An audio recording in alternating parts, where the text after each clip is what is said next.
Gracias. Yo soy el doctor Mauro Segura, de México, radico en la ciudad de Morelia, México.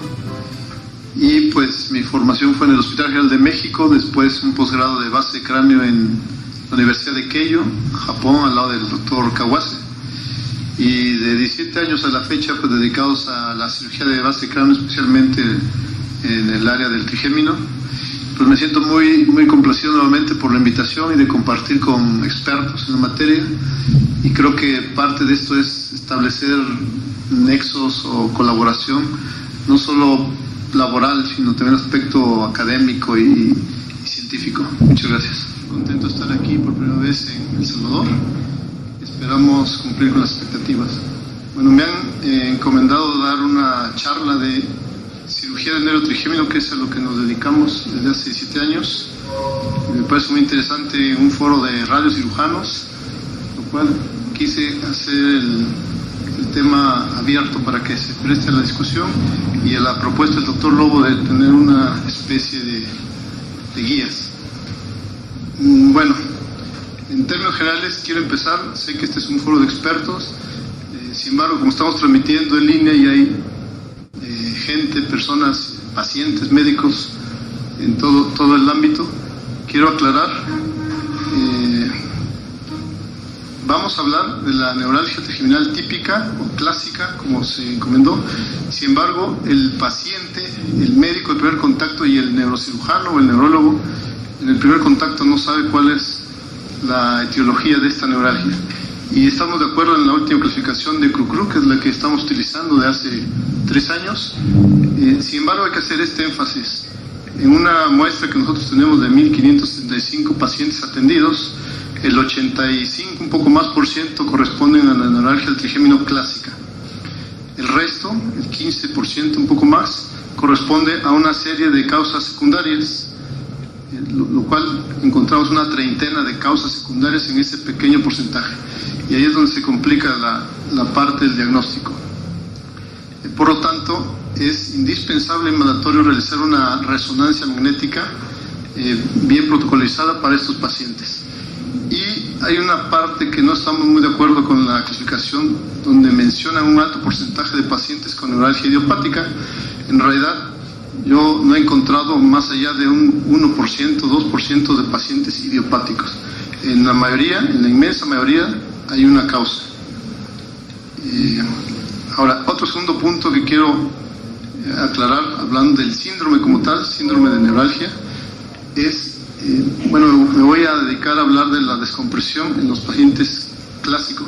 Sin embargo, las opciones terapéuticas percutáneas, la radiocirugía e incluso algunas técnicas quirúrgicas se emplean para diferentes neuralgias.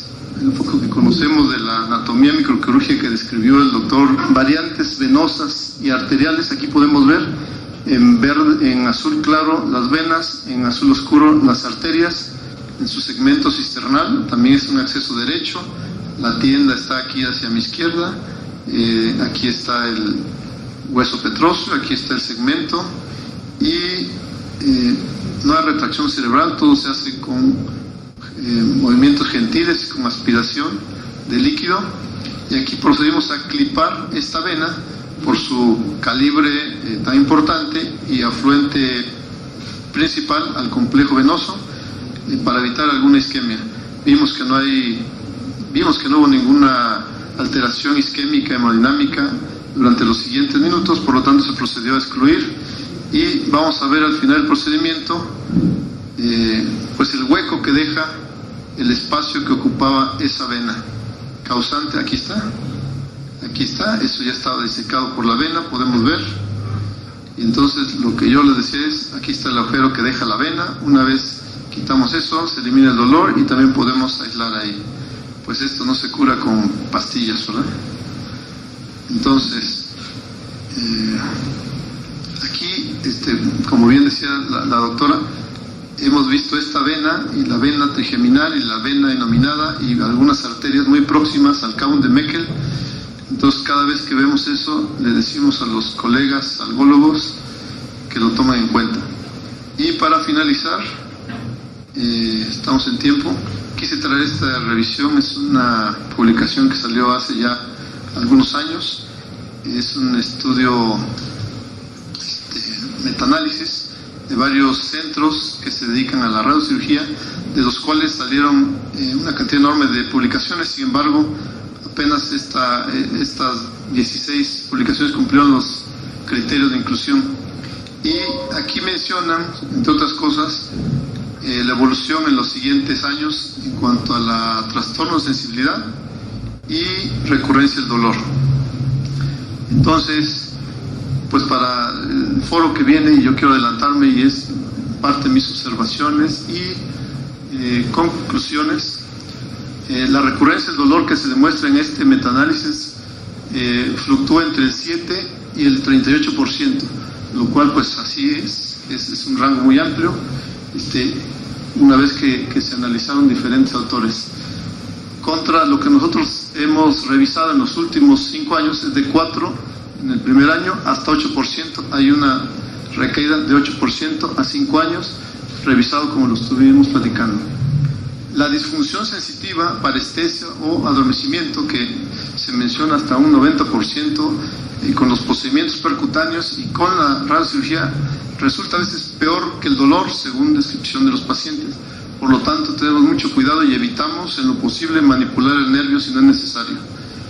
Especialmente no realizamos neuropraxia, ni lesiones, ni neurolisis mecánicas. Encontramos, según estos resultados, un rango de 9-89% post-radiocirugía, diversas técnicas, contra menos del 10% que nosotros hemos encontrado a lo largo de 5 años. No se reporta en este metaanálisis efectos colaterales asociados a la radiación a largo plazo. Es una discusión que quedará abierta y que yo no tengo la tasa ni qué pase con los llamados tumores inducidos o neoplasias inducidas, pero bueno, obviamente eso no existe en la cirugía, y no se reporta una segunda dosis a corto plazo. Yo creo que aquí están los expertos. La que sí tenemos es la publicada por el Miami Neuroscience Center en el 2019, que tiene un 30% de segunda dosis, para tener el resultado que conocemos de 72%. Y finalmente, la mortalidad en ambas técnicas es de 0 hasta el momento, lo cual creo que es muy conveniente. De mi parte, quiero dar las gracias otra vez a los organizadores por su calidez. Quiero decir que este no es un trabajo único de una persona, este es el trabajo de un equipo en los últimos años, y todos los que participan desde el área médica, técnica, administrativa, son los que me permiten estar aquí con ustedes. Muchas gracias. Bueno, yo creo que la parte, como ustedes pudieron ver y como lo verán a lo largo de todo este taller, el objetivo fundamental es que al terminar este taller todos salgamos fortalecidos en lo que ya hacemos, pero también fortalecidos y con la esperanza de poder arrancar y hacer cosas nuevas o mejorar las cosas que estamos haciendo, pero que tal vez no estamos tan fuertes. Yo no lo había entrado en detalle en eso, pero sí lo quiero mencionar para ponerlo en la palestra y empezar a escuchar las diferentes opiniones de cómo se manejan estas enfermedades en cada uno de sus países. Pero rápidamente los pongo a dónde estamos. Este es un país de los más pobres de toda Latinoamérica, y eso obviamente trae como consecuencia muchos detalles que hacen realmente difícil el seguimiento de estos pacientes y muchas veces más su tratamiento. En el caso de neuralgia del trigémino, vemos pacientes que han sido tratados de todas las maneras habidas y por haber, de todas las que existen habidas y por haber, y que son pacientes muy complejos. En el caso de ustedes en particular, ¿cómo ven los retos? Yo creo que es importante aclarar, aquí en este foro pues no hay dificultad en expresarse, el problema es afuera. La medicina general, en el primer contacto, en los no expertos, en los no interesados, porque reciben a un paciente con dolor facial y todo lo que esto implica, ¿no? Es un manejo interdisciplinario y multidisciplinario. Ahí está el gran problema. Si nos vamos a la estadística, pues representa un 15% del problema. Y si nos vamos a nuestros países, pues es un gran problema. El otro tema que sí quiero enfatizar, lo comenté y pues hay que llevárselo, no para mí, sino en evidencia, no existe la forma idiopática.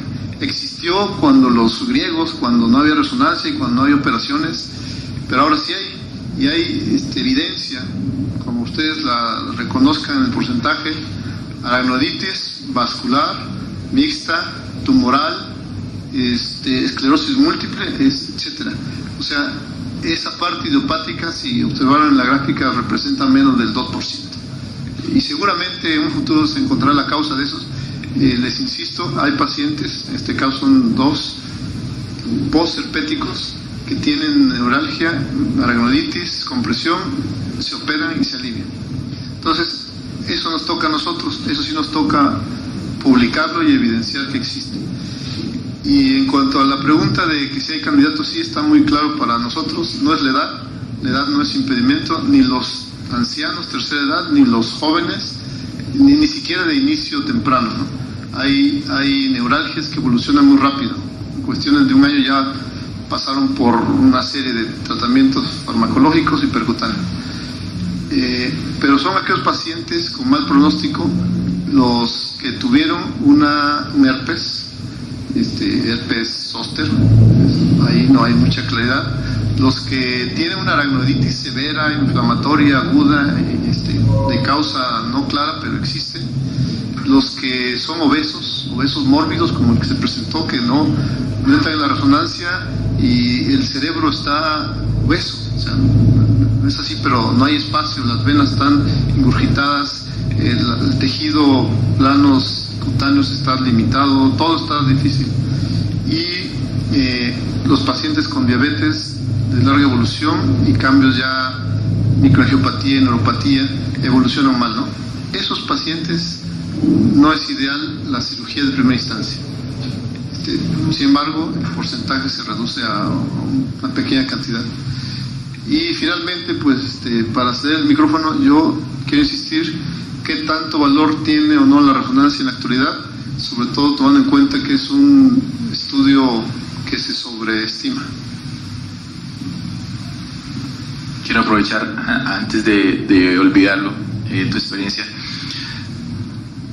Queda claro para la audiencia y para mí, si lo he entendido bien, que el no encontrar una asa vascular en la resonancia no es contraindicación de cirugía. Y la siguiente pregunta sería, si eso es así, ¿alguna vez te pasó, o a tu profesor o a alguien en tu equipo, que entraron y no encontraron nada? Sí, la primera parte está clarísimo. El no encontrar contacto vascular evidente por 2 observadores no excluye que no haya neuralgia, porque el diagnóstico es clínico. Y aún en eso, 50%, en esa cantidad de pacientes que no se encuentra el asa, existe una o múltiple, sobre todo venosa, que es difícil de visualizar. Eso yo quisiera que quedara claro. Y la otra parte en algún pequeño porcentaje, se limita a menos de 1 o 2%, no encontramos contacto vascular, pero siempre encontramos contacto inflamatorio. Y entonces ahí es donde liberamos. Tiene mal pronóstico porque no hay arterias o venas, sino es la inflamación, y se puede regenerar. Este es un punto que también consideramos dentro del protocolo de estudio en la forma atípica. Si hay contacto, el pronóstico, el resultado quirúrgico va a ser bueno, aún en la forma atípica. Si en la forma atípica no hay contacto evidente en la resonancia, ahí sí, lo publicamos hace unos meses, se cae hasta el 50% el éxito en la forma típica. Esto representa un 7% de todas las neuralgias, pero bueno, ya ese 50% mejoran y la otra mitad no, como para tenerlo en cuenta, ¿no? Yo le quería preguntar si en todos estos casos de que ustedes pasan a sala de operaciones al paciente y no mejoran, ¿cuál es el algoritmo de manejo en este caso? Porque, por ejemplo, nosotros, ya la mayor parte de pacientes que acuden a nuestro centro ya vienen tratados, operados, tratados, y tratamos de hacer lo mejor que podemos y terminan probablemente en radiocirugía. Pero en su caso, que entiendo que muchos de los pacientes vienen como pacientes nuevos, solo referidos por el dolor, ¿qué pasa si la microdescompresión no le funciona? Sí, bueno, aquí bien lo dijo el doctor Williams, sí tiene que ser un centro altamente especializado, como en todo, pero aquí sobre todo.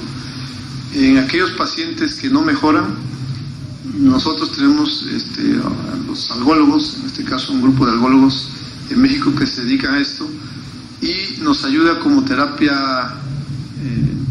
adicional. No es la primera opción, es una opción complementaria por la desventaja de temporalidad y de parestesia, ¿no? En realidad no tenemos una incidencia tan alta de recurrencia como está publicado. Nosotros hemos observado del 2 al 8% a 5 años. Probablemente cambie un poquito en los siguientes 5 años, pero no es esa tasa tan alta que mencionan. Sí creo que tiene que ver mucho el visualizar lo que nosotros hemos llamado la exploración en 360 grados en el segmento. No es fácil, pero hay que visualizar el trayecto, 9-10 milímetros y alrededor, y quitar los obstáculos óseos, membranóseos y vasculares. Esto lo hemos visto porque también los pacientes recurrentes que hemos tenido oportunidad de tratar, pues a veces está la compresión atrás del teflón o al lado, o está muy bien separado uno y le faltan otros, o la parte de inexperiencia, yo no sé si es inexperiencia o imprudencia, hay materiales extraños que pueden venir desde textiles, plásticos, acrílicos, o sea, una situación muy rara, ¿no? Entonces, esa parte confunde y como que mitifica la cirugía. Entonces, tendríamos que hablar de la neuralgia clásica, de la cirugía descompresiva, mínima invasiva, de centros especializados, y ahí sí ver qué es lo que está pasando. La realidad es que es muy baja la tasa de recurrencia. Los pacientes que han recibido ya un tratamiento, ya sea radiofrecuencia, o si después de una radiocirugía siempre tienen la oportunidad de hacerse una descompresión, ¿cómo son esos resultados de la microcirugía después de pacientes que han recibido otra forma de tratamiento? ¿O prefiere que le llegue de nuevo así el paciente?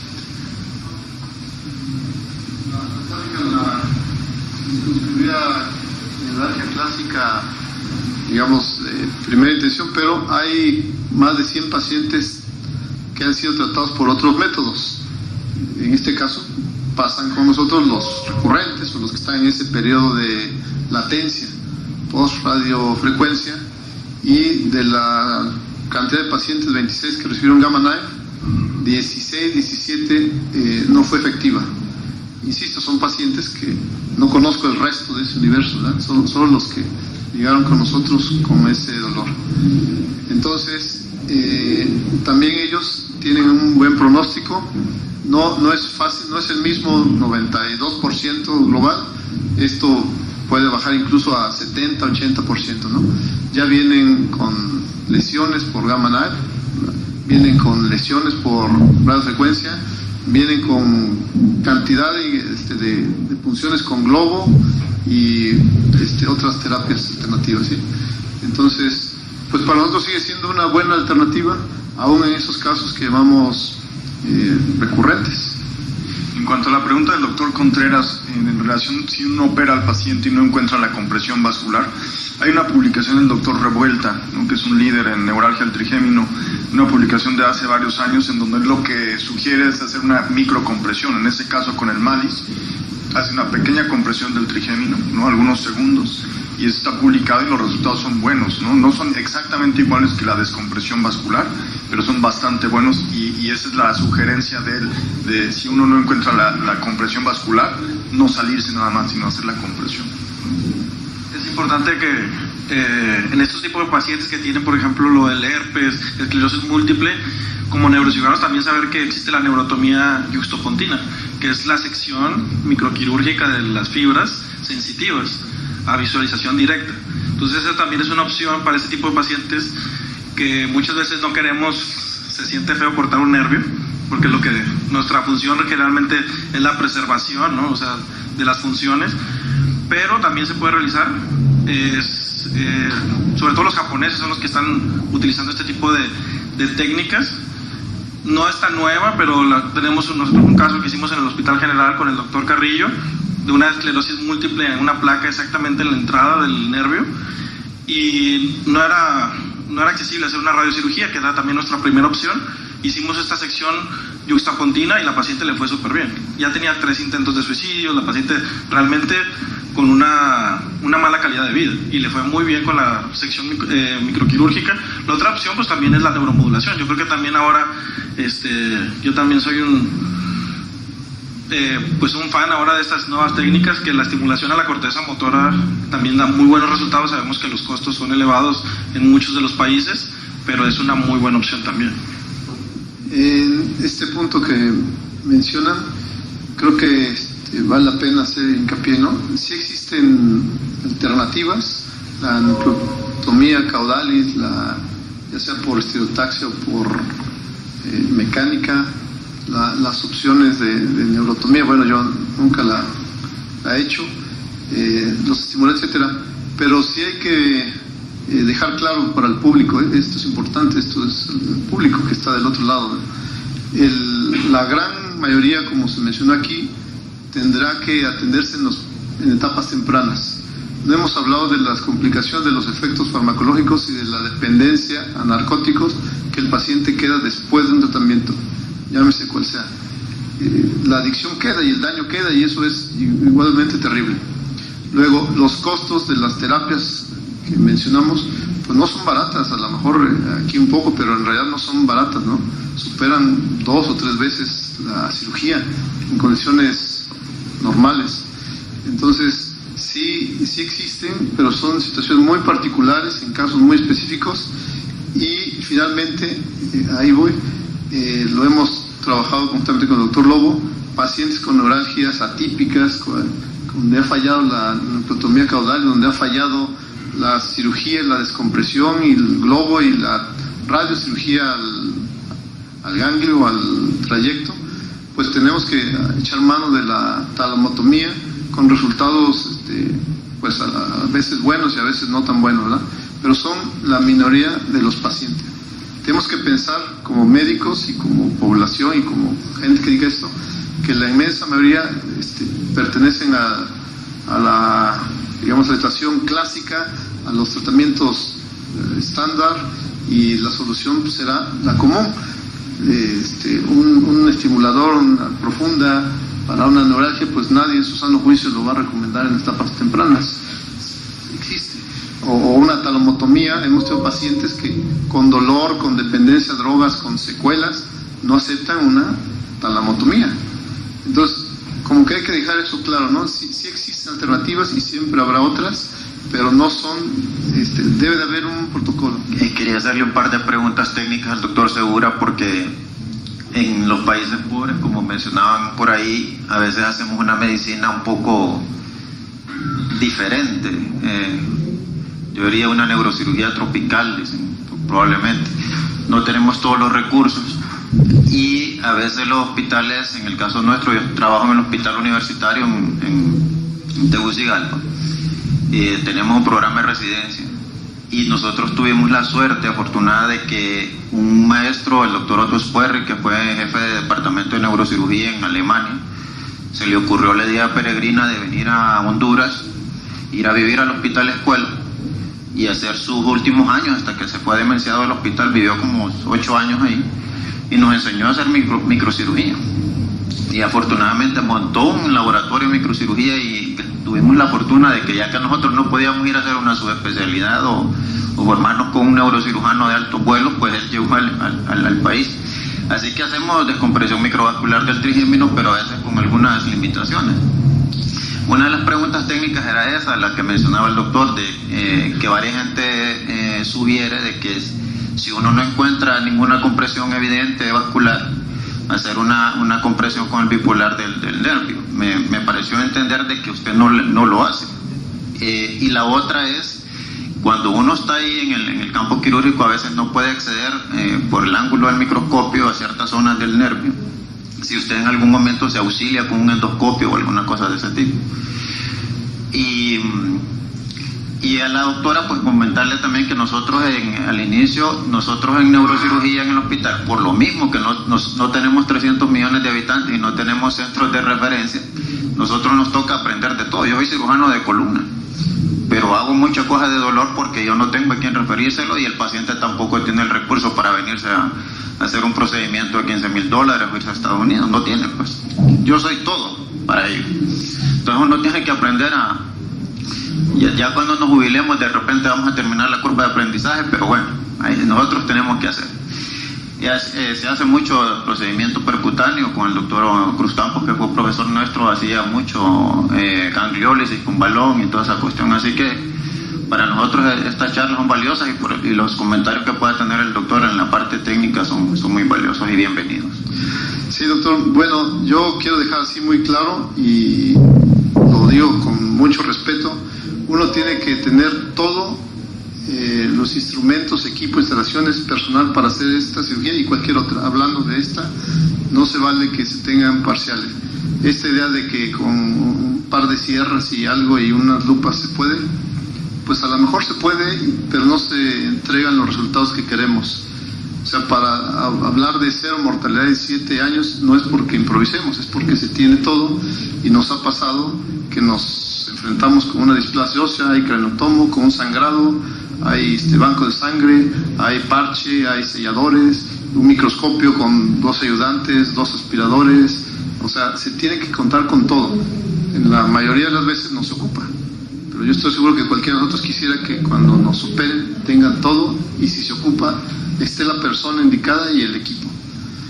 En la parte de la neuropraxia, cuando salió la publicación la hicimos y después salió otra de Japón de neurolisis mecánica, la hicimos y siempre quedan con parestesia. Lo mencioné, el paciente refiere más molestia que el dolor incluso. Y entonces no lo hacemos porque esa molestia no justifica el alivio. Buscamos una causa y generalmente se encuentra. Por eso es que hay 2% inmediato que no se alivia, no sé la causa, pero es 2% y a veces puede haber compresión y no hay alivio. Y finalmente la parte de endoscopía, pues sí, también la hemos hecho, pero en mi opinión es un riesgo necesario. Yo no sé que lo hace el doctor Schwerer en Alemania y tiene 700 pacientes, pero cada que entra y sale un endoscopio y el instrumento es un riesgo que el cirujano que está acostumbrado a esto lo vive y lo sufre. Entonces para mí es suficiente meter un par de veces el bipolar o la tijera y salir para para justificar ese riesgo. Haciéndolo con endoscopio es mucha manipulación, están las arteriolas, las vénulas, movimientos incidentales, entonces no le veo ninguna ventaja, ni aún en la parte más oculta del nervio. El nervio es un nervio largo que se puede desplazar con cuidado y observar la parte más pegada a la axila. Y pues creo que es todo. Bueno, con eso damos por cerrado la parte de radiocirugía en neuralgia del trigémino.